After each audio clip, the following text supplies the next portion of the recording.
사도행전 21장 17절부터 36절까지 말씀을 저와 여러분이 한 절씩 교독하도록 하겠습니다. 예루살렘에 이르니 형제들이 우리를 기꺼이 영접하거늘 그 이튿날 바울이 우리와 함께 야고보에게로 들어가니 장로들도 다 있더라. 바울이 문안하고 하나님이 자기의 사역으로 말미암아 이방 가운데서 하신 일을 낱낱이 말하니 그들이 듣고 하나님께 영광을 돌리고 바울더러 이르되 형제여 그대도 보는 바에 유대인 중에 믿는 자 수만 명이 있으니 다 율법의 열성을 가진 자라. 내가 이방에 있는 모든 유대인을 가르치되 모세를 배반하고 아들들에게 할례를 행하지 말고 또 관습을 지키지 말라 한다 함을 그들이 들었도다. 그러면 어찌할꼬 그들이 필연 그대가 온 것을 들으리니 우리가 말하는 이대로 하라. 서원한 네 사람이 우리에게 있으니 그들을 데리고 함께 결례를 행하고 그들을 위하여 비용을 내어 머리를 깎게 하라. 그러면 모든 사람이 그대에 대하여 들은 것이 사실이 아니고 그대도 율법을 지켜 행하는 줄로 알 것이라. 주를 믿는 이방인에게는 우리가 우상의 제물과 피와 목매어 죽인 것과 음행을 피할 것을 결의하고 편지하였느니라 하니 바울이 이 사람들을 데리고 이튿날 그들과 함께 결례를 행하고 성전에 들어가서 각 사람을 위하여 제사 드릴 때까지의 결례 기간이 만기된 것을 신고하니라. 그 이래가 거의 참에 아시아로부터 온 유대인들이 성전에서 바울을 보고 모든 무리를 충동하여 그를 붙들고 외치되 이스라엘 사람들아 도우라. 이 사람은 각처에서 우리 백성과 율법과 이곳을 비방하여 모든 사람을 가르치는 그 자인데 또 헬라인을 데리고 성전에 들어가서 이 거룩한 곳을 더럽혔다 하니 이는 그들이 전에 에베소 사람 드로비모가 바울과 함께 시내에 있음을 보고 바울이 그를 성전에 데리고 들어간 줄로 생각함이로라. 온 성이 소동하여 백성이 달려와 모여 바울을 잡아 성전 밖으로 끌고 나가니 문들이 곧 닫히더라. 그들이 그를 죽이려 할 때에 온 예루살렘이 요란하다는 소문이 군대의 천부장에게 들리매 그가 급히 군인들과 백부장들을 거느리고 달려 내려가니 그들이 천부장과 군인들을 보고 바울 치기를 그치는지라. 이에 천부장이 가까이 가서 바울을 잡아 두 쇠사슬로 결박하라 명하고 그가 누구이며 그가 무슨 일을 하였느냐 물으니 무리 가운데서 어떤 이는 이런 말로 어떤 이는 저런 말로 소리치거늘 천부장이 소동으로 말미암아 진상을 알 수 없어 그를 영내로 데려가라 명하니라. 바울이 층대에 이를 때에 무리의 폭행으로 말미암아 군사들에게 들려가니 이는 백성의 무리가 그를 없이 하자고 외치며 따라가미로라. 아멘.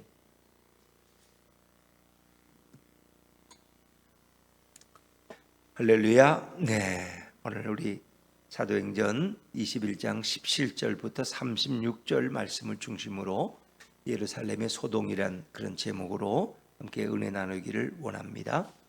자, 사도 바울은 3차 선교 여행을 마치고 그리고 이제 그의 일행과 함께 예루살렘에 입성한 얘기로 오늘 본문은 시작됩니다.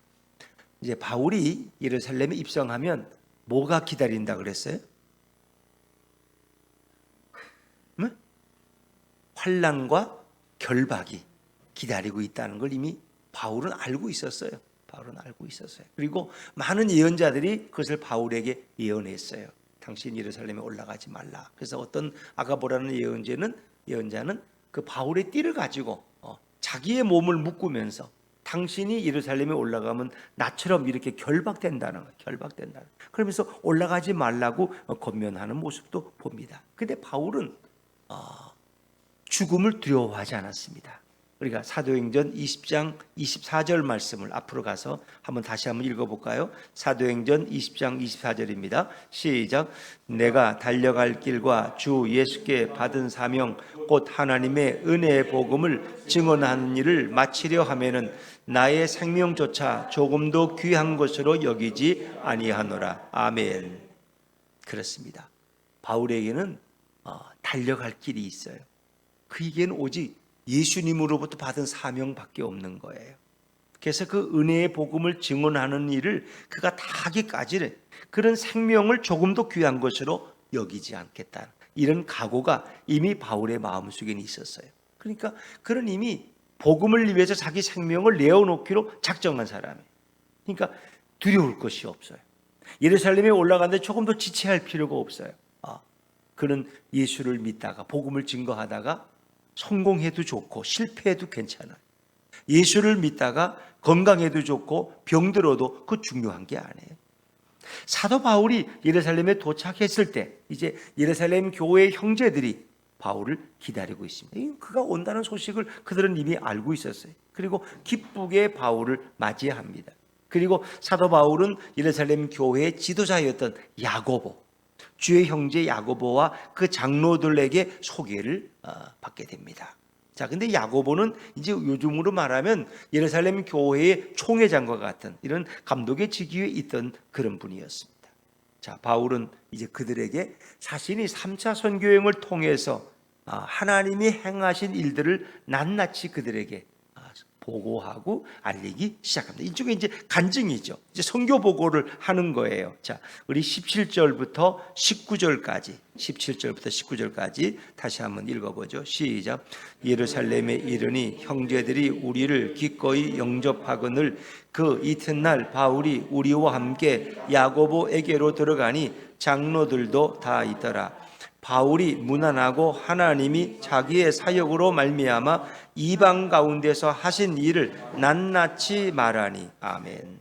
19절에 보니까 바울이 그들에게 문안하고 하나님이 자기의 사역으로 말미암아, 그러니까 사도 바울의 사역을 통해서 이방 가운데서 행하신 일을 낱낱이 아주 세세하게 그들에게 보고하고 간증했다는 것이죠. 특히 이 3차 선교 여행에는 두 가지 큰 특징이 있어요. 첫째는 성령의 역사가 임한 거예요. 그래서 성령의 세례가 임하고 많은 사람들이 성령을 받고 또 그들이 물 세례를 받은 경우 이런 체험들이 많이 있어요. 성령의 세례가 임한 거예요. 그 두 번째는 제자 양육을 한 거예요. 특별히 에베소에서는 두란노 소원 학교를 세워서 오랫동안 지자들을 2년 동안이나 양육했어요. 이것이 3차 전도 여행의 특징이었어요. 성령의 많은 역사들을 경험했고 그리고 제자들을 양육했어요. 그래서 이 아시아에서 어디 가도 바울로부터 양육받은 제자들을 만날 수 있을 정도로 그 힘은 대단했다는 거죠. 3차 선교여행을 통해서 하나님이 영광을 받으셨어요. 많은 이방인들이 하나님께 돌아오고 놀라운 성령의 역사를 그들은 목도할 수 있었어요. 자, 이 정말 얼마나 아름다운 보고입니까? 자, 그런데 이것은 예루살렘이 아니라 예루살렘 밖에서 일어난 사건들이었어요. 예루살렘 밖에서. 그래서 바울의 일행들, 그 3차 선교여행을 마치고 돌아온 바울의 일행들은 다 성령 충만함을 입고 그 얼굴이 그냥 은혜가 충만한 거예요. 그런데 이제 문제는 오늘 이 본문을 쭉 읽다 보면은 내부적으로 예루살렘에 있던 그런 지도자들 또 그런 성도들은 굉장히 반대적으로 위축되어 있는 것을 볼 수 있어요. 그래서 정말 예루살렘은 어떤 곳입니까? 20년 전에 오순절 성령 강림의 역사가 있던 곳이에요. 그리고 그 오순절 성령이 임했을 때 베드로가 나가서 설교하니까 3천 명이 믿고 돌아왔다. 그들은 뜨겁게 기도하고 세상에 지진이 영적 지진이 일어난 것 같은 그런 변화를 겪었던 게 오순절 성령 강림이. 불의 역사가 임해 방언을 하고 그리고 많은 사람들이 믿고 돌아왔어요. 근데 지금 예루살렘 교회는 그런 모습이 전혀 아니었다는 것입니다. 그런 찬란하고 영광스러운 모습이 없어요. 20년 만에 지금 보는 예루살렘 교회 지도자들의 영적인 모습이나 그들의 상황은 매우 위축되어 있었다는 거예요. 매우 억눌려 있었다는 거예요. 그게 참 놀라운 거예요. 그거 왜 그랬을까? 여러분, 이 교회는 사도행전 1장 8절에 의하면 우리 예수님의 말씀에 너에게 뭐가 임하면? 성령이 임하면 너희는 뭐예요? 예루살렘과 유대와 사마리아 땅끝까지 가서 내 뭐가 되라 그랬어요? 증인이 되라 그랬어요. 그러니까 교회라는 것은 늘 증인이 되는 거예요. 내게 부어진 성령의 역사 가운데 순종해서 나가서 복음을 증거할 때 교회는 더 뜨거워지고 더 성령에 충만해지고 그래서 그것이 불같이 전 세계에 퍼져가는 거예요. 그런데 이미 예루살렘 교회가 핍박을 당할 때 이미 떠나갈 사람들은 떠나갔어. 충만한 사람들은 다 떠나가서 복음 전하러 갔어요. 사마리아로 가고 뭐 유럽으로 가고 다 흩어졌어요. 근데 단 예루살렘에 남아있던 사람들은 그 뜨거운 열기를 유지하지 못했다는 거예요. 20년이 지나면서 그들은 많은 핍박에 너무 지쳐 있었고 새로운 변화를 경험하지를 못했어요. 그래서 그들은 굉장히 위축되어 있었다는 거예요. 여러분, 이제 교회에서 제가 전에 섬기던 교회도 그런데 이제 청년들이 이렇게 단기 선교를 가요. 때로는 국내의 어떤 전라도나 뭐 경상도나 이런 시골 지역, 강원도나 이런 데 가서 이제 한 일주일, 2주일 동안 복음을 증거하고 이런 성경학교도 하고 시골 어르신들에게도 복음을 전하고 농사일도 해드리고 뭐 이런 단기 선교를 국내로 가고 또 해외로 가기도 해요. 뭐 인도도 가고 캄보디아도 가고 뭐 여러 나라 가죠. 그런데 그들이 그 일을 위해서 1년 동안 준비해요. 모여서 기도하고 또 새로운 대원을 모집하고 그것을 위해서 또 아르바이트를 해서 자금을 모으고 그렇게 해서 해외로 가기도 하고 국내로 갔다 와요. 근데 교회 안에 제일 성령 충만한 사람들이 바로 그들의 단기 선교팀들이야. 그걸 준비하는 청년들 모여서 기도합니다. 또 그걸 위한 어른들인 경우는 단기 선교팀들. 그들은 모여서 계속 기도하고 그 일을 사역을 준비하고 하던 교회 안에서 움직이는 사람은 그들밖에 없어. 다른 사람들은 그냥 멍하니 구경하고 있는 거야. 저것들은 뭐 저렇게 신나가지고 저렇게 왔다 갔다 하지? 고생하러 가기 뻔한데. 근데 그분들은 얼마나 기대와 설레임이 이루 말할 수가 없어요. 기도 많이 하고 그리고 가서 그 현장을 목격하는데 거기서 하나님의 역사를 경험해요. 그리고 돌아오면 그분들이 제일 은혜가 충만한 거야. 은혜가 충만해. 그래서 교회에 오히려 다른 분들에게 영향을 주는 거예요. 영향을 주는 거예요. 그냥 다른 뭐 이런 교회 중직자들은 매일 신앙생활에 틀에 박혔기 때문에 뭐 선교라는 거 저것들을 그냥 해외여행 하고 싶으니까 저렇게 한번 또 바람 쐬러 가는 거지 이 정도로 생각하지 뭐 그렇게 깊이 생각하지는 않아요. 왜? 본인들은 가보질 않았기 때문에 또 갈 필요도 못 느끼고 그 뭐 말도 안 통하는 데 가서 무슨 복음을 증거한다고 그 돈을 걷어가지고 가는지 모르겠다고 그분들은 그 이해가 안 돼. 그렇죠? 그러니까 오히려 그런 단기 선교를 갔다 왔던 분들이 교회 안에 새로운 간증거리를 나눠주고 그곳에서 역사한 하나님의 살아있는 역사를 체험했기 때문에 그것을 간증할 수 있는 거예요. 그래서 교회는 선교를 해야지 늘 그 충만함을 유지할 수 있다는 거예요. 왜? 하나님의 살아계심을 경험할 수 있다는 거예요. 우리는 늘 이렇게 하면서 뭐 놀라운 기적이라는 게 여러분 삶에 있어요? 일주일 동안 뭐 기적 사건 보라 그러면 뭐 얘기할 게 별로 있어요? 그냥 밥 먹고 그것도 기적이지. 내가 저녁에 피곤해 잤는데 아침에 일어나 또 출근하고 또 그렇게 또 일과 마치고 또 퇴근하고 그게 매일매일 이어지는 삶이죠. 그러다가 또 수요 예배 늦겠네 말이 성경책 들고 뛰어와서 예배 드리고 또 가서 또 9시 뉴스 보고 9시 뉴스 끝났으면 또 그냥 자고 뭐 그렇지. 또 새벽기도 나가려니까 또 일찍 자야 되고 또 아침에 또 바쁘게 출근하고 매일 같은 일들이 반복돼. 주일날 또 같은 일들이 반복. 그러니까 뭔가 거기서 하나님을 믿고 예수를 믿지만 뭔가 새로운 역사들을 경험하는 이런 새로운 바람은 없어요. 그런데 이제 이렇게 아프리카나 이런 아시아나 이런 제3세계에 가보면 거기는 정말 예수를 모르는 사람들이 많아. 너무 미개하고. 근데 이상하게 그곳에서는 하나님이 역사하신다는 거예요.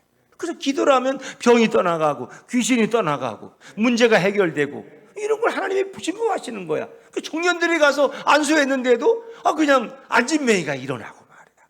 이런 일을 어떻게 설명할 수가 없어. 뭐 우리는 여기서는 해봐야 누구 반가우고 따지만 거기 가서는 잠깐 이렇게 섬기고 그죠? 머리 이렇게 좀 다듬어드리고 이발도 해드리고 또 기도해드리고 그랬는데 눈물을 흘리면서 너무 감격해하고 이런 하나님의 사랑을 그런 선교 현장에 가지 않으면 느낄 수가 없는 거야. 여기서는 똑같은 일들이 맨날 반복되니까. 또 내겐 그런 기적도 필요가 없어.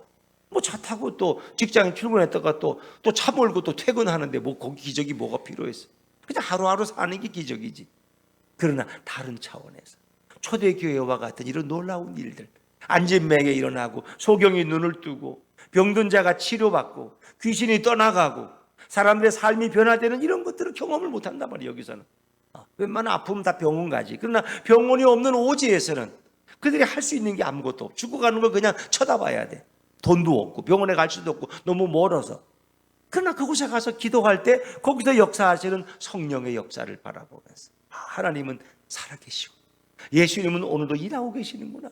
이제 그걸 경험하고 돌아와서 그들의 마음이 뜨거워지는. 그래서 단기 선교 갔다 왔다가 선교사로 헌신하든가 또 신학교를 가겠다고 이렇게 다짐하는 청년들도 많이 있죠.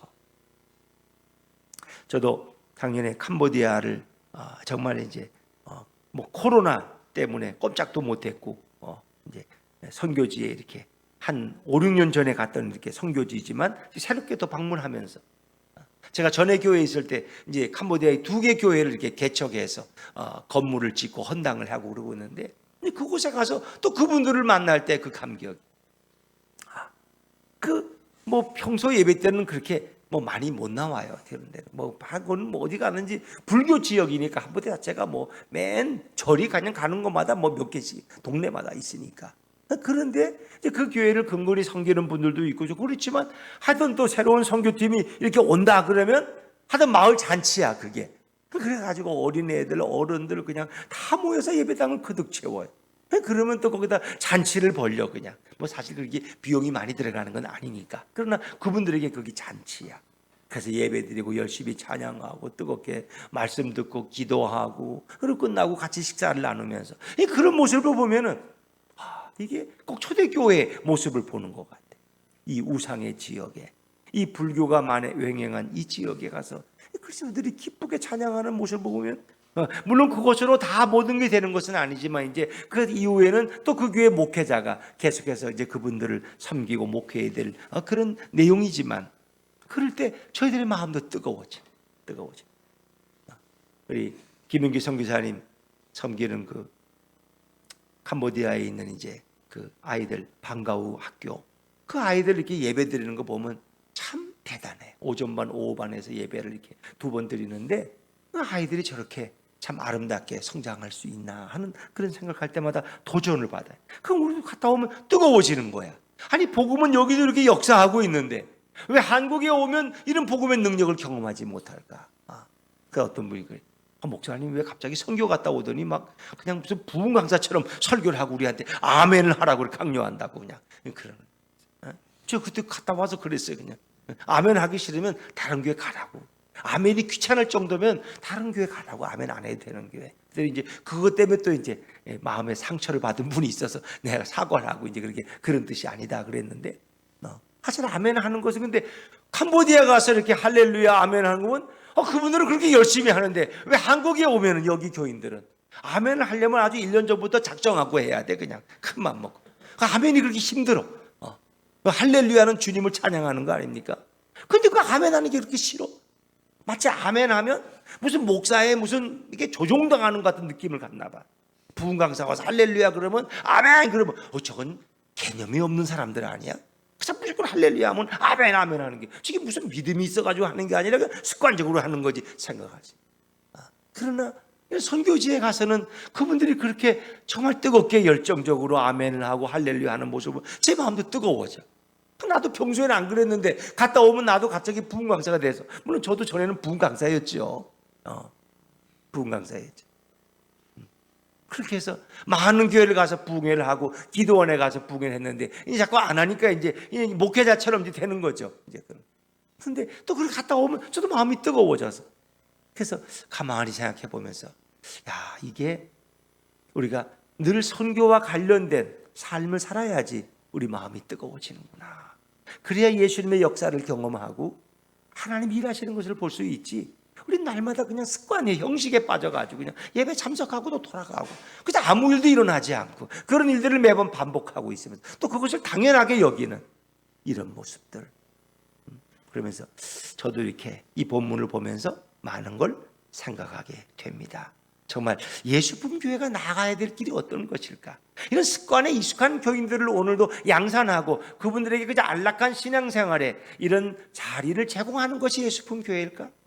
아니면 정말 예수의 야성을 가진 사람들로서 정말 선교를 위해서 불타는 열정을 가지고 우리를 자신을 드리고 헌신하는 그런 사람들로 교인들이 양육되어지는 것이 예수품 교회가 원래 지향하던 모습이 아닐까, 이런 생각도 하게 됩니다.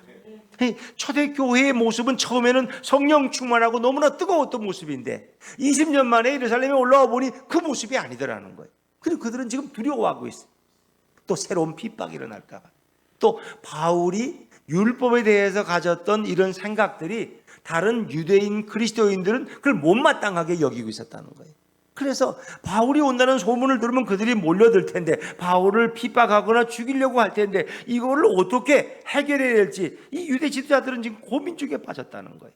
자, 오늘 그 다음 말씀을 넘어가 볼까요? 20절 말씀입니다. 20절 같이 읽죠. 시작. 그들이 듣고 하나님께 영광을 돌리고 바울더러 이르되, 형제여, 그대도 보는 바에 유대인 중에 믿는 자 수만 명이 있으니 다 율법의 열성을 가진 자라. 아멘.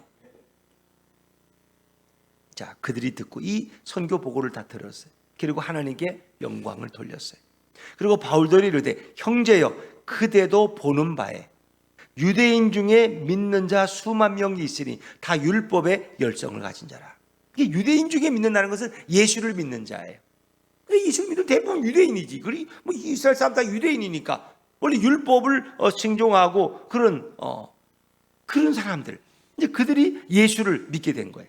하나님의 아들로 오신 예수를 믿는 자, 그런 사람들이 수만 명이 지금 여기에 운집해 있다. 근데 그들은 다 율법의 열성을 가진 자. 유대인들 자체가 이제 율법이 그들의 이제 어떤 신앙의 본질이니까. 그러니까 예수를 믿음으로서는 율법으로부터 자유함을 얻는 것인데, 그렇다고 예수님은 율법을 폐하러 온 것은 아니에요. 우리 율법을 완성하러 오신 거예요. 그런데 이들은 그냥 그 율법의 조항에 아직도 매여 있다는 거예요. 예수는 믿지만 율법은 다 지켜야 된다는 거예요. 율법 필요 없다는 그들은 막 난리가 나는 사람들이에요. 그래서 그들은 예수도 믿고 율법의 열성을 가진 자가 지금 오순절을 맞이해서 수만 명이 모여 있다는 거예요. 그래서 보통 예루살렘에 오순절이 되면은 어떤 통계에 의하면 약 100만에서 200만의 인구가 모인다 그래요. 오순절 때는. 그런데 그 중에 예수를 믿는 유대인들이 수만 명이 모여 있다는 거예요. 자, 그런데 그들이 오해하고 있다는 거예요. 오해. 어떤 오해일까? 자, 21절 말씀을 같이 읽죠. 시작. 내가 이방에 있는 모든 유대인을 가르치되 모세를 배반하고 아들들에게 할례를 행하지 말고 또 관습을 지키지 말라 한다 함을 그들이 들었도다. 아멘. 내가 이방에 있는 모든 유대인을 가르치는데, 그건 내가 하는 것도 바울을 얘기하네. 너가 이렇게 이방 지역을 다니면서 3차 선교여행을 통해서 많은 사람들을 가르쳤는데, 너 바울이 그렇게 말했다. 첫째는 모세를 배반하라고 가르쳤다는 거예요. 왜? 모세 율법이니까. 사실 바울은 그렇게 가르치지는 않았어요. 근데 모세를 배반하라고 그렇게 사람들은 알고 있다는 거예요. 두 번째는 아들들에게 할례를 행하지 말라고 했다는 거예요. 유대인들은 태어나면 할례 행하는 거예요. 난지 8일 만에. 유대인의 특징은 할례예요. 할례. 그래서 남자의 성기의 표피를 잘라내는 이 할례 의식을 행하는 거예요. 그런데 바울이 할례를 행하지 말라고 했다는 거예요. 이제 그건 사실은 유대인들에게가 아니라 이방인들에게. 그러니까 이방인 그리스도인과 유대인 그리스도인 여러분이 이해를 하셔야 돼요. 유대인 그리스도인은 율법에 찌들었다가 예수를 믿게 된 사람들이고, 이방인 그리스도인은 우상을 숭배하다가 예수를 믿게 된 사람들이에요. 그들에게는 할례 의식을 굳이 강요할 필요가 없다는 것입니다. 근데 그게 이렇게 와전된 거예요.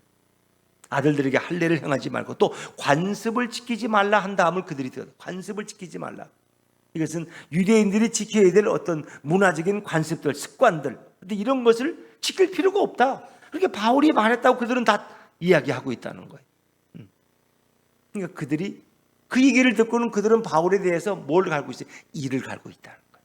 바울 이름. 같은 예수는 믿지만 선자리가 다르다는 거예요. 그래서 바울이 율법을 자꾸 무시하고 이러는데 바울 그놈을 그냥 두면 안 되겠다. 이 손을 좀 봐줘야 된다는 거예요. 그들은 그렇게 바울에 대한 악감정을 가지고 있는 자들이라는 거예요. 자, 22절 말씀 같이 22절 시작. 어찌할꼬 그들이 필연 그대가 온 것을 들으리니. 그 수만 명의 유대인 그리스도인들이 바울이 왔다는 소식을 들으면 그들이 그냥 있지 않을 것이다. 반드시 너를 해치려고 그러고 너에게 복수하려고 그럴 거라시라는 거예요. 이 참 어려운 거죠. 이 유대인들은 예수는 믿지만 율법의 행위가 따라야 한다고 주장하는 사람들, 그들이 예루살렘에 모여 있다는 거예요. 그리고 그들은 바울에 대해서 나쁜 감정을 가지고 있다. 왜? 바울은 갈라디아서에 보면은 너희가 다시는 종의 멍에를 매지 말라 그랬어요. 다시는 종의 멍에라는 건 율법의 멍에를 매지. 자유, 너희는 자유인이라. 예수 안에서 자유를 누린다는 거예요. 근데 그것은 그들에게는 못마땅한 말이었어요. 또 바울이 선교할 때마다 그런 유대인 그리스도인들과 바울은 종종 율법의 문제로 갈등을 일으키기도 했다는 거예요. 갈등을. 물론 대부분은 예수를 믿지 않는 유대인들이 바울을 핍박했지만 예수를 믿는 유대인들도 율법의 문제로 해서 바울과 많이 충돌이 일어났다는 거예요. 근데 그들 수만 명이 지금 여기 모여 있으니까 당신이 온다는 걸 알면 그들이 그냥 있겠느냐, 그런 얘기예요. 자, 이것을 걱정하는 자들이 예루살렘의 지도자들이에요. 야고보, 총회장급이 되는 야고보와 그리고 다른 장로들, 지도자들이 지금 이걸 걱정하고 있는 거야. 바울이 예루살렘에 오니까 좋기는 좋은데 유대인 그리스도인들이 그냥 있겠느냐 말. 이들이 들고 일어나서 바울을 해칠 것이 분명한데 이거 어떻게 하면 좋으냐는 거예요. 자, 그들의 모습을 보면 오순절 성령 강림에서 보아왔던 그런 그리스도인들의 모습과는 너무나 차이가 많이 있다는 것입니다. 그 당시에 베드로와 요한은 사도행전 1, 2, 3장, 4장, 5장에 보면은 베드로와 요한은 어땠어요? 대제사장들에게 끌려가도 눈도 깜짝하지 않았어, 그들은. 그러면서 뭐라 그랬어요? 우리가 너희 말 듣는 것이 옳으냐? 하나님 말씀 듣는 것이 옳으냐? 그랬어요. 그래서 너희가 나가서 예수에 대해서 말하지 말라고 그들을 매를 때려 돌려보내면 그들은 오히려 예수님의 복음 때문에 오히려 이 고난받는 자가 된 것을 기뻐하면서 그곳을 나왔다 그랬어요. 그러니까 그때 베드로와 요한의 모습을 생각하면 지금 20년이 지난 예루살렘의 모습은 너무나 침체되어 있고 그들은 두려움과 불안에 떨고 있었다는 것입니다. 초대교회 사도들의 모습은 핍박을 오히려 기쁘게 여겼다는 거예요. 예수 때문에 핍박받는 걸 즐겁게 여겼다는 거예요. 그런데 지금의 모습은 그게 아니더라는 거예요. 자, 여러분이 처음 예수를 믿고 은혜가 충만할 때 여러분의 모습과 지금 예수를 믿고 10년, 20년이 지난 지금의 모습과는 어떻게 차이가 있는지 한번 생각해 보세요.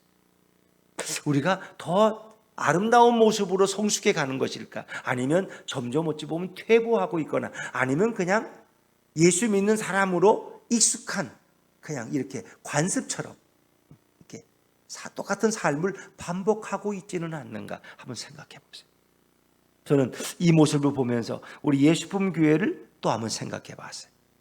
처음 이곳에 교회 인테리어를 하고 처음 예배를 드릴 때 그때의 모습. 근데 첫 예배는 이 강단이 준비되지가 안 돼가지고 그냥 보면대 하나 놓고 설교했던 기억이 납니다. 또 제가 또 그날 좀 설교를 길게 했던 지금도 기억에 우리 사람이 뭔 설교를 길게 하느냐고. 첫 설교니까 할 말이 많아서 그렇다고. 이제 그랬는데 그때 그 첫 예배를 드렸을 때 그때 우리들의 심정. 그때 여러분들은 또 계시지 않았겠지만 그래도 예배 참석한 분들이 있었기 때문에 그때 첫 예배 때는 주로 여기 이제 지하실에서 이렇게 입주자들을 위해서 커튼을 만들고 우유 배달을 주문을 받고 이제 이런 분들이 주로 이제 와서 여기 한 10명 넘게 그래도 참석해서 또 그 외에 다른 분들하고 예배 드렸던 기억이 있어요. 그리고 이제 오늘날 이르기까지 이렇게 변천되는 과정을 보면서 이게 과연 바른 모습일까? 바른 모습일까? 그런 생각도 해봐요. 많은 생각을 갖게 됩니다. 이렇게 그냥 가는 것이 예수품교의 원래의 개척의 정신일까? 아니면 뭔가 이제 5년이 되었으니까 이제 어느 정도 뿌리가 잡혔으니까 뭔가 이제 새로운 어떤 하나님 주신 비전을 가지고 예수품 교회가 좀 변화되어 가야 되지 않나, 이런 생각도 하게 됩니다. 그래서 그것이 어떤 모습으로 드러날지는 모르겠습니다만 뭔가 이제 변화가 필요한 교회가 자꾸 안정을 원하게 되면은요, 뭐 이렇게 하면 또 저 사람이 아이고 근데 저 사람이 시험 들 것 같고 저 사람이 또 나갈 것 같고 이러면 교회는 아무것도 못해. 이 사람 비위 저 사람 비위 다 맞추다가 보면 그 교회는 그냥 기성교회로 그냥 전락해버리고 말. 그 교회 사람들 그저 비율을 맞추고 그분들이 그저 주일에 와서 예배드리고 헌금하고 그냥 그렇게 잘 일주일 동안 살아가는 그런 교회로 그냥 똑같이 전락해버리고 만다. 그것이 무슨 의미가 있을까? 이 땅에 이 많은 교회들이 있는데 굳이 예수품 교회가, 기존 교회가 걸어간 그런 길들을 굳이 걸어가야 될까? 아니면 그렇지 않은 목회자가 열심히 있는 또 욕심 있는 목회자들은 어떻게든 여기를 좀 채워가지고 또 이걸 어떻게 좀 옮겨서 새로운 상가에 가서 좀 불려가지고 또 땅을 사서 건물을 짓고 좀 사람들을 끌어모아서 좀 성공하는 교회가 돼야 되지 않나. 또 그런 야심에 가득 찬 분들도 있을 거예요. 근데 이제 그건 아닌 것 같고, 저 자신이 뭐 개척하면서 그런 것에 초점을 두지 않았으니까. 정말 주님이 원하는 교회의 모습이 뭘까? 우리는 그것을 아마 고민해야 될 것 같아요. 그것은 우리 모두가 함께 기도해야 될 제목입니다. 지금까지 뭐 이런저런 모습으로 이제 5년이 채워져 갑니다만 앞으로 5년은 과연 어떤 모습으로 예수분 교회가 변화되어 가야 될까? 이제 그런 것을 우리가 함께 기도할 제목으로 여겨집니다. 수요 예배는 이렇게 드리는 것이 그냥 수요 예배인가?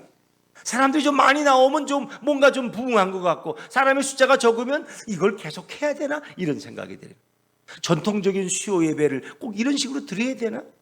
이 시간에 성경 공부를 하면 안 되나? 이 시간에 워드 바이 하트 세미나를 하면 안 되나? 이런 생각들 하고. 그냥 여러분들도 그냥 수요 예배를 안 드리면 찜찜하니까 또 나와서 예배 드리고 와야지. 또 그냥 또 설교할 길면 좀 피곤하고 그냥 얼른 빨리 끝냈으면 또 가서 집에 가 쉬고 또 씻고 또 내일 또 출근해야지, 이런 생각하죠. 과연 이런 것들이 신앙의 변화일까? 이런 것들이 주님이 원하는 교회의 모습일까? 한번 우리도 스스로 한번 생각해 보는. 그래서 수요 예배를 드리고 또 다른 목요일에 또 뭐 이렇게 불러서 워드 바이 하트를 학교를 열겠다 그러면 누가 수요 예배 오고 목요 예배 또 올 사람이 어디 있어요?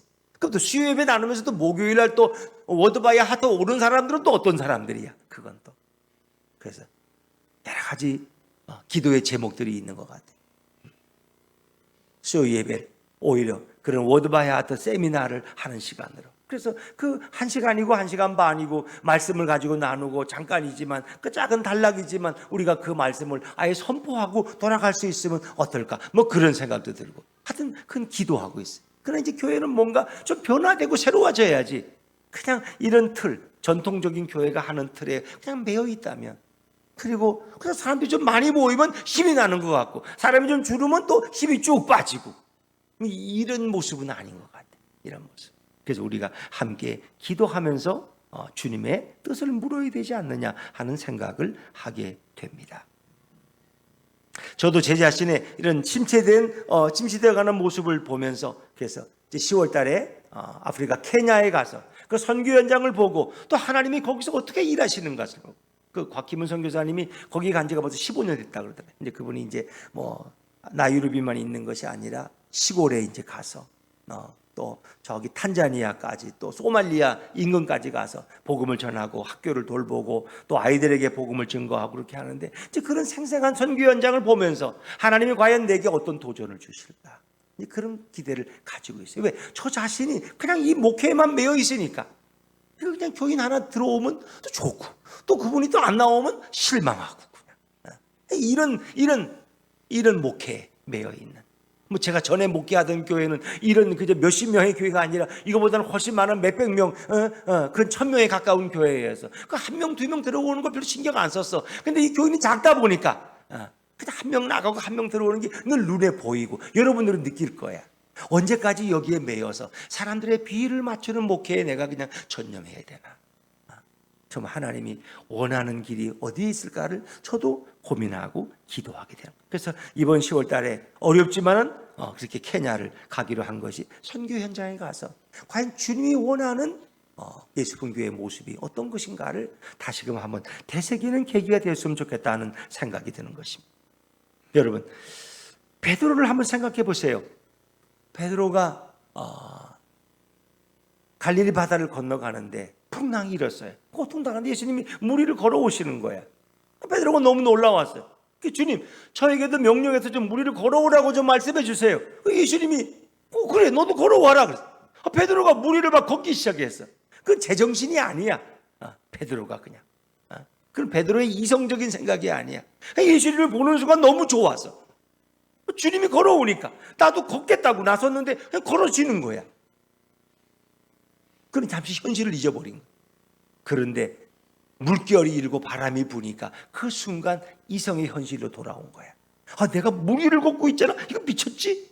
그 의심이 생기고 그건 물속에 빠져. 예수님이 그를 이렇게 뭐라 그래? 믿음이 없는 자여 왜 의심하였느냐? 그러니까 어찌 보면 그리스도인들은 땅 위를 걷는 사람들이 아니라 물 위를 걸어야 될 사람들이야. 그런데 물 위를 걷기는커녕 땅 위를 걷는 늘 불안해하는 사람들이야. 그러니까 믿음으로 선다는 건 어떤 것일까? 우리는 자꾸 인간적인 계산을 하고 주판 하나를 두드리고 늘 거기에 익숙해 있어. 그래서 목사님 무슨 돈이 있다고도 저런 일을 하려고 그러나? 돈도 없으면서 늘 사람들은 이런 생각하고 있는. 그다음 자기가 또 뭐 많은 수천만 원씩 헌금할 때 형편이 되는 것도 아니야. 그 하나님이 주실 텐데 그건 기대 안 하고 그냥 나름대로 이제 그분들이 원하는 또 교회 모습이 있겠죠. 여러분, 정말 우리는 물 위를 걸어던 베드로를 보면서 물론 그것이 짧은 순간이었지만 어찌 보면 그것이 믿음의 세계가 아닐까. 우리 인간의 생각으로는 도저히 불가능해 보이는 일들을 예수님이 함께 하시면 그건 할 수 있는 것이고 가능한 것입니다. 성령이 충만하면 능히 할 수 있는 것입니다. 우리는 늘 인간의 이성으로만 자꾸 잣대로 보는 거야. 아니 그걸 어떻게 해? 내가 지금 직장 생활하기도 바빠 죽겠는데 어떻게 그런 일들을 감당하냐? 내가 어떻게 워더바이 하트까지 하면서 이렇게 말이. 예를 들면 사람들은 자꾸 그러나 하나님이 주시는 믿음과 열정이라면 뭐 그 이상의 일도 우리는 할 수 있는 것이죠. 여러분, 정말 우리 그리스도인들은 땅 위를 걷는 것으로 만족해야 되는가? 아니면 물 위를 걷게 하시는 주님을 바라보고 그분과 함께 정말 갈릴리 호수를 건너갈 수 있는 그런 사람들이 돼야 하는가? 그런 생각을 해봅니다. 우리 예수품 교회는 이 모든 시작이 주님이 하셨고 이 모든 걸 이루어 나가신 분이 주님이라고 늘 이렇게 고백을 하죠. 뭐 우리 사실 전도에서 오신 분은 아무도 없어요. 다 주님이 보내주신 사람들이지. 그렇다면 지금도 그냥 한 사람 어떻게 많아서 또 그게 마음대로 안 되면 낙심하고 좌절하고 그냥 그러는데 주님이 다 보내주시는데 주님이 일하시고 주님이 역사하시는데 우리는 자꾸 인간적인 거 가지고 또 내세우면서 뭔가 자꾸 이렇게 내 마음에 어떤 원하는 그림을 자꾸 그려나가려고 해요. 그래서 이제는 5년이 돼가니까 뭔가 예수품 교회가 또 다른 모습으로 물론 그런 걸 원하는 분들도 있어요. 왜 예수품 교회는 왜 빨리 위원회도 조직을 안 하고 각 부의 부장도 임명하고 이제 그게 이제 기존 기성교회를 그냥 따라가는 거야. 따라가. 여신도 회장도 뽑고 남신도 회장도 뽑고 이렇게 해서 이제 그러면 속으로 할 시간이 없어. 끝나면 또 여신도에 또 모인다고 또 와. 그러면 또 그때부터 바빠지기 시작해. 교사하고 소그룹하고 또 여신도에 가고 이게 그래서 불평이 나와. 어떨 때는 이제 나는 몸은 하나인데 세 가지를 하니까 죽겠다고 그냥. 거기다 우리 성가대가 없지만 또 성가대까지 하는 분들이 있어. 뭐 교사, 성가대, 그냥 구역장 아주 다 뒤집어 썼어 그냥. 여신도 회계까지. 이래가지고 죽겠대 그냥 아주. 그게 자랑인지 불평인지 나는 모르겠어 도대체가. 근데 어떤 분들은 또 그걸 남들은 또 부러워하는 사람들도 있겠지. 저분은 저렇게 교회에서 직분이 많아 좋겠다. 근데 그분은 또 불평하고 다녀. 그런 모습들. 예수님의 생각보다는 빨리 가서 회비를 받아내야 되는데 집에 가기 전에 저분을 붙들고 밀린 것까지 다 받아내야 되는데 그래야 훌륭한 회개가 되는데 그런 생각들. 그러니까 본질이 아닌 것에 사람들은 이제 관심을 가지기 시작해. 그러면서 교회는 자기도 모르는 사이에 그냥 세상의 그런 일반적인 교회의 모습으로 그냥 변질되어 가는 거죠. 정말 우리 예수품 교회가 앞으로 나아갈 길이 어떤 것인지 우리가 함께 고민하면서 좀 우리가 하나님의 뜻을 구하는 그런 기회가 됐으면 좋겠어요. 자, 이제 그러면서 예루살렘의 지도자들은 바울에게 뭘 하나 제안하는 게 있어요. 23절 읽었고 23절, 24절을 같이 읽을게요. 23절, 24절입니다. 시작. 우리가 말하는 이대로 하라. 서원한 네 사람이 우리에게 있으니 그들을 데리고 함께 결례를 행하고 그들을 위하여 비용을 내어 머리를 깎게 하라.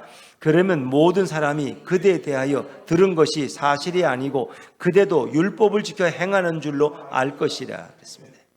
이 서원한 사람이 4명이 있다는 거예요. 서원을. 이 유대인들은 종종 서원을 해요. 서원이라는 것은 이제 나실인 삼손이나 이런 것처럼 아주 평생 나실인이 아니라 그냥 어떤 서원 기도를 할 동안만 나실인처럼 살아가는 거예요. 근데 그들이 이제 그런 결례를 행해야 돼요. 어떤 정결 예식. 그리고 그 정결 예식을 행하기이고 그걸 마치기 위해서는 속죄제를 드려야 되고 화목제를 드려야 되고 번제물을 드려야 돼. 그럼 적어도 수양과 암양 3마리가 필요해. 가난한 사람들은 서원 한번 하려면 그 돈 때문에 감당을 못해. 그래서 좀 부유한 사람들이 그 돈을 대주는 거예요, 대신. 그런데 이제 이 4사람의 이런 결례 비용을 바울이 대라는 겁니다. 이게 이제 이 결례라는 건 율법적인 것이니까 이제 이런 것을 바울이 지지하고 이렇게 하면 너에 대한 오해가 풀릴 거 아니냐. 바울은 율법을 무시하는 사람이 아니라 저 소원하는 사람들을 위해서 비용도 대주고 이렇게 후원하는 거 보니까 저 바울은 율법을 사랑하는가 봐. 이렇게 사람들이 오해가 풀리지 않겠냐. 뭐 그 얘기예요, 여러분. 그 얘기예요. 이제 그러면서 25절에는 이제 이방인들이 예수를 믿었을 때 너희가 이런 것은 이방인들의 풍습은 버려야 된다는 것을 얘기하는 것을 또 설명해요. 자, 25절 말씀입니다. 25절 시작. 주를 믿는 이방인에게는 우리가 우상의 제물과 피와 목매어 죽인 것과 음행을 피한 것을 결의하고 편지하였느니라 하니. 이건 이제 이방인들로 있다가 예수를 믿게 되면 자칫하면 그들은 우상의 제물로 먹는 문제가 나와요. 이제 그런 문제. 또 피채 먹는 거, 고기를. 또 목매어 죽인 것을 먹는 거. 또 음행하는 거. 그들 음행의 습관이 아직 있거든. 이제 이런 것은 이방인들이 그리스도인이 되면은 이런 것은 멀리하라고 예루살렘 총회가 이제 한번 고지한 일이 있어요. 이제 바울이 와서 그걸 문의했고 그렇게 알렸는데 그거를 다시 얘기하는 거예요. 그러니까 우리는 이방인들이 돌아왔을 때 이러이러한 것에 대해서는 금지를 시켰다는 거예요. 왜? 그것이 율법적으로 맞지 않았기 때문에. 그러니까 바울 너도 이 다른 유대인 그리스도인들이 오해하지 않도록 이들을 데리고 가서 이 결례를 행하라는 거예요. 그러면 오해가 풀린다는 거예요. 자, 그것이 그 얘기를 듣고 바울이 실행을 해요. 26절입니다. 26절 시작. 바울이 이 사람들을 데리고 이튿날 그들과 함께 결례를 행하고 성전에 들어가서 각 사람을 위하여 제사 드릴 때까지의 결례 기간이 만기된 것을 신고하니라. 그 결례 기간 동안은 성전에 들어가서 나오질 못하죠. 그런 번제와 화목제와 속죄제물을 다 드려야 돼. 그리고 이제 그것을 마치고 이제 끝나는 거예요. 서운이 끝나는 거예요. 근데 바울은 그거를 다 진행을 했어요. 근데 그것은 바울이 타협한 건 아니에요. 야고보의 말을 듣고 그것은 바울의 이제 그 복음 선교의 하나의 방법 가운데 유대인에게는 유대인처럼 이방인에게는 이방인처럼 이제 그런 그 바울의 선교의 전략이 있어요. 그래서 이들은 율법을 그렇게 좋아하는 그리스도인들이니까 그들을 위해서는 내가 이런 율법을 함께 지키는 것도 좋겠다. 바울은 아마 그런 생각이에요. 그 영혼의 구원을 위해서 바울은 아마 그런 일을 택했을 거예요. 그러니까 거기까지는 잘 됐어요. 잘 됐어요. 그런데 이제 유대인들이 바울이 성전에 있는데 특히 그들이 이제 오해한 사건이 한 가지 일어났어요. 이제 그게 뭐냐? 자, 우리 성경을 좀 읽어봐야 되겠죠? 27절 28절입니다. 27절 28절 시작. 그 이레가 거의 참에 아시아로부터 온 유대인들이 성전에서 바울을 보고 모든 무리를 충동하여 그를 붙들고 외치되 이스라엘 사람들아 도우라. 이 사람은 각처에서 우리 백성과 율법과 이곳을 비방하여 모든 사람을 가르치는 그 자인데 또 헬라인을 데리고 성전에 들어가서 이 거룩한 곳을 더럽혔다 하니. 그러니까 성전이 바울이 성전에 있는 것을 보고 그들은 이제 모함을 하기 시작했는데 그 4사람의 서운한 사람을 돕기 위해서 바울은 그들과 동행한 것이고 또 그들의 모든 비용을 대주기 위해서 그들과 함께 있었는데 이제 그들이 오해한 사건이 바로 29절 때문이에요. 29절. 자, 29절도 마저 읽어보죠. 시작. 이는 그들이 전에 에베소 사람 드로미모가 바울과 함께 시내에 있음을 보고 바울이 그를 성전에 데리고 들어간 줄로 생각함이로라. 성전에 있는데 거기 드로비모라는 에베소 사람, 이 이방인이에요, 이방인. 근데 이 사람이 바울과 함께 시내에 있더라는 거예요. 성전에서 나왔어. 이제 시내에 같이 걸어가고 있대. 성전 앞을 걸어가고 있다는 게. 이제 그걸 보고는 바울이 저 드로비모를 데리고 성전에 들어갔다가 나왔구나. 이렇게 그들이 오해했다는 거예요. 왜? 이방인은 성전에 들어갈 수가 없기 때문에. 성전에는 어떤 뜰이 몇 개 있다는 거 아시죠? 성전 들어가는 뜰에는 이방인의 뜰이 있고 유대인의 뜰이 있는데 유대인의 뜰도 여자의 뜰이 있고 남자의 뜰이 있다는, 그렇게 갈라져 있어요. 근데 그 이방인은 그 성전 안에는 들어갈 수가 없어. 이방인의 뜰까지만 갈 수 있는 거야. 근데 바울이 그를 데리고 유대인의 뜰까지 들어갔다고. 이제 그들은 오해를 하는 거예요. 뭐 확인도 안 해보고 감정적으로 거기에 대해서 대응하는 거예요. 이제 그러면 유대인들이 막 흥분하거든. 이방인을 데리고 성전에 들어가서 성전을 더럽혔어, 저놈이. 저거 바울이 저놈이 아주 율법을 무시하더니 저놈이 별짓을 다 하는구나. 이렇게 해서 그들이 확인도 안 하고, 그리고 사람들을 선동해서 바울에게 달려들게 만들었죠. 그래서 결국 그들이 바울을 어떻게 해요? 30절, 31절, 30절, 31절입니다. 시작. 온 성이 소동하여 백성이 달려와 모여 바울을 잡아 성전 밖으로 끌고 나가니 문들이 곧 닫히더라.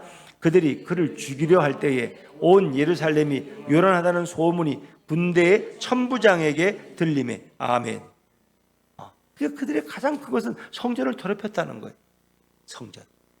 이방인은 성전에 들어갈 수가 없어요. 근데 바울이 그를 데리고 들어갔다는 거예요. 사실 들어가지 않았는데 사실 확인도 안 하는 거예요. 뭐 언제 그 사실을 확인해요?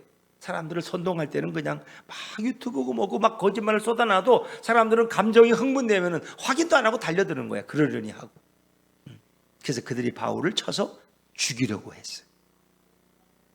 이제 그 소식이 천부장에게 들려왔어요. 그 32절에 천부장이, 로마의 천부장이 이 소동이 일어나니까 군인들과 백부장을 거느리고 달려와서 그러니까 이제 바울을 때리는 일을 거기서 중단했어.